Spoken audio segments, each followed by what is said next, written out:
New this morning, police are searching for the robbers who stole more than $2 million worth of diamond jewelry in the Bronx. Happened just after 2:30 Friday afternoon. On the 5th of August 2022, 4 criminals committed a smash and grab robbery and escaped with over $2 million worth of jewelry in the Bronx. Just 45 days later, $2 million worth of in-game items were hijacked from a single user's Steam account. One of these heists was covered on huge news networks, the other was talked about on Twitch and YouTube. One of these heists had the risk of 20 years in jail, the other had no risk whatsoever. Despite all of these factors, all of the robbers had the same chance of making the same amount of money. This is the story of the $2 million Steam heist.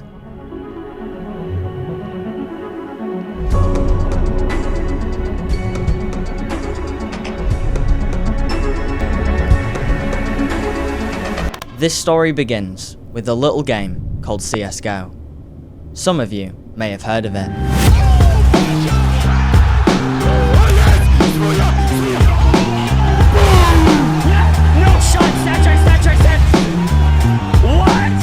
Counter-Strike is home to the largest singular player base on Steam, and is also home to the world's most lucrative and legitimate in-game economy.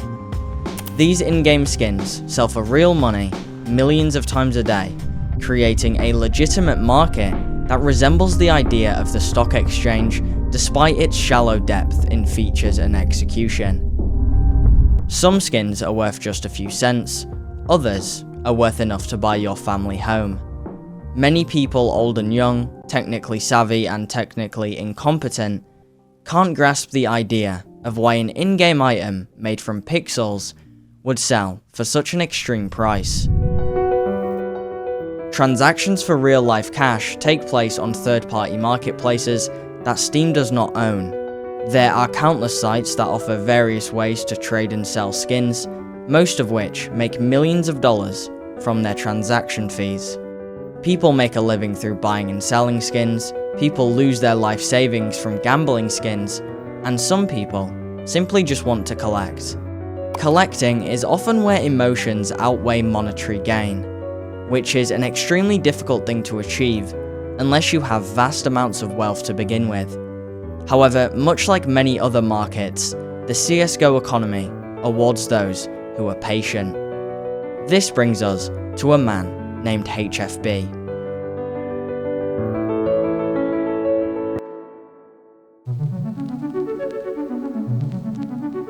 HFB was the biggest CSGO collector in the history of the game, and had gained a reputation for owning the most expensive inventory of items on Steam. But by June of 2022, he had not logged into his account for over 3 years, and his inventory had been completely private. This meant that no one could peek into his vault of historic items, his museum of Counter-Strike history. And so, his name became more and more of an urban legend every day. But unfortunately for HFB, that was all about to change.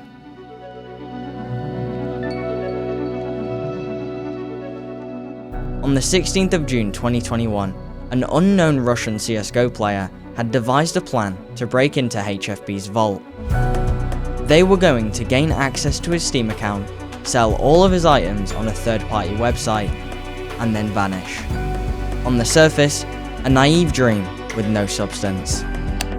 While the average phishing scam works on a concerning amount of the CSGO player base, in this scenario, it won't do. The thief had long realised that if he wanted to pull this off, that wasn't an option. So they started thinking outside the box.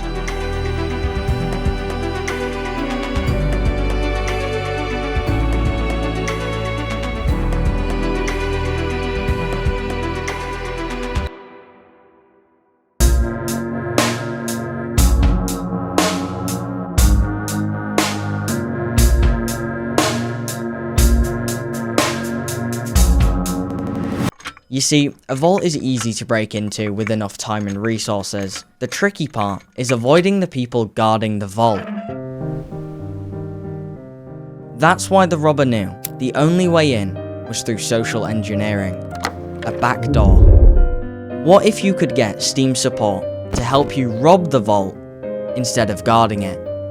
Well, there was only one way to find out, so they got to work, gathering all the information they needed about HFB's account and personal life through various data leaks.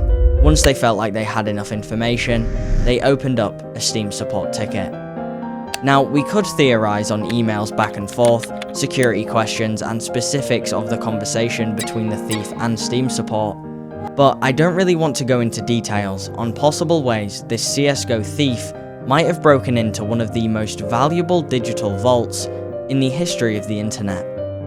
What I will say is either the Russian had an ace up their sleeve that no one could have possibly known about, or they had a man on the inside.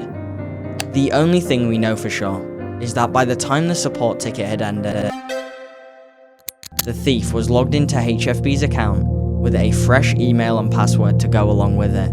They had successfully made their way inside the vault and changed the combination. Now, they prayed.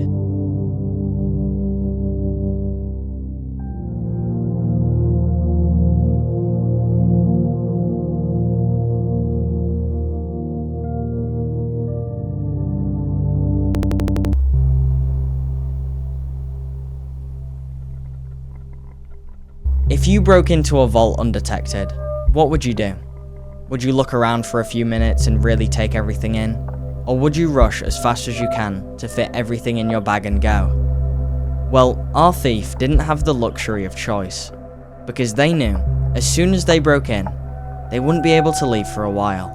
When an email or password is changed on a Steam account, a trade ban is put on the account for 5 days, meaning no item can leave the inventory of that player under any circumstance. So for the next 120 hours, the thief would have no choice but to look at everything that could be his and wait. Because although he broke into the vault and got past the guards undetected, if HFB notices someone has changed his combination, it was all for nothing.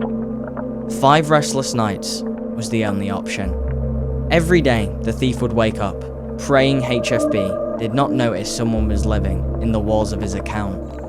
Every day, the thief had to look into the pixels of his monitor that held $2 million worth of items deep within the display. By day 4, the thief had already ran through the exact way that they were going to cash out the items as quickly as possible. However, no matter how hard they tried, the thief could not fall asleep that night. They could only watch the counter go down every minute. Any distraction they tried on themselves got overwhelmed by the ticking timer that stood between them and $2 million. As the minutes got closer, all sounds faded away. Unlike the robbery in the Bronx, this anticipation was much more prolonged. But as the seconds got closer, the adrenaline started to take over. And before the thief knew it, after 120 hours, on June 21st, 2021, the vault had opened. It was time to smash and grab.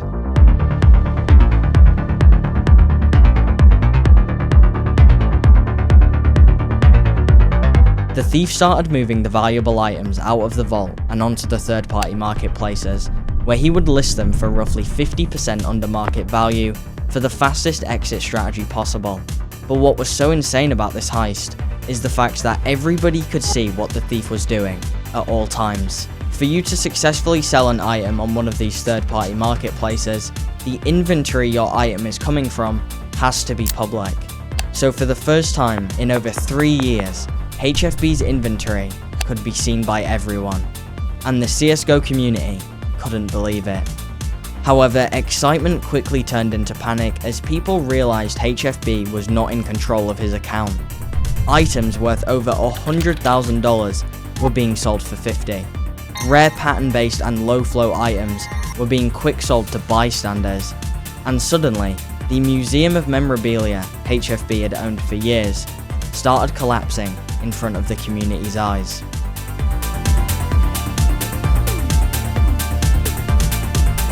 Some items were being sold on a website called Buff, and others were being sold on a random Russian market that most people had never even heard of. By the time it was all said and done, when Steam finally noticed what was happening, the thief was gone. After 5 days of living in the walls of the most prolific vault in video game history, he had been evicted. No one knew how much he had made, and nobody knew how many items were sold.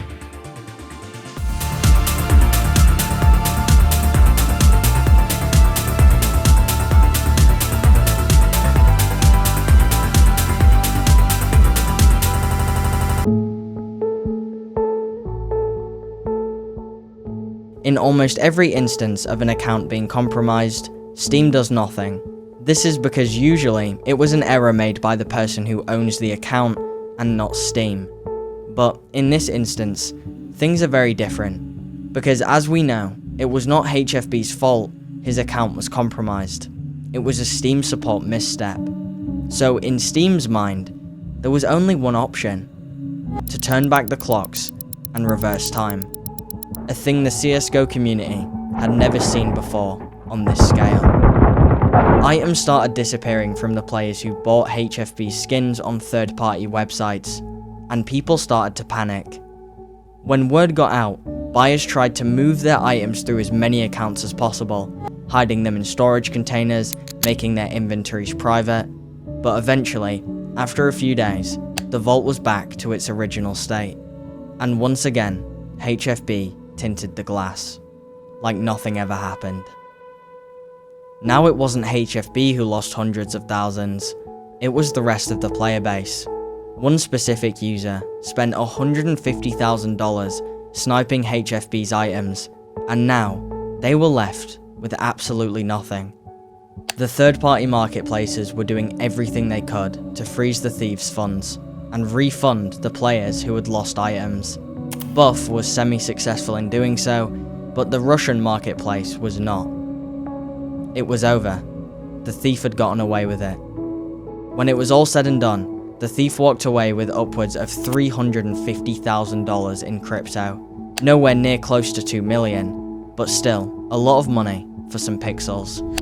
Luckily, Buff and the Russian marketplace decided to fully refund everyone who purchased a HFB item, meaning it wasn't the player base who took the hit, but instead, the third-party marketplaces. Steam and HFB never commented on the situation, and while there have been suspected Steam accounts that could have belonged to the thief, we simply can't be certain. In the end, Steam had a huge wake-up call to social engineering through Steam support. HFB did not lose any of his items. The CSGO community was left with an insane story. The thief walked away with hundreds of thousands of dollars, and the third-party marketplaces took a big hit. But as the months passed, the question of a man on the inside became more and more intriguing. What if the thief wasn't working alone?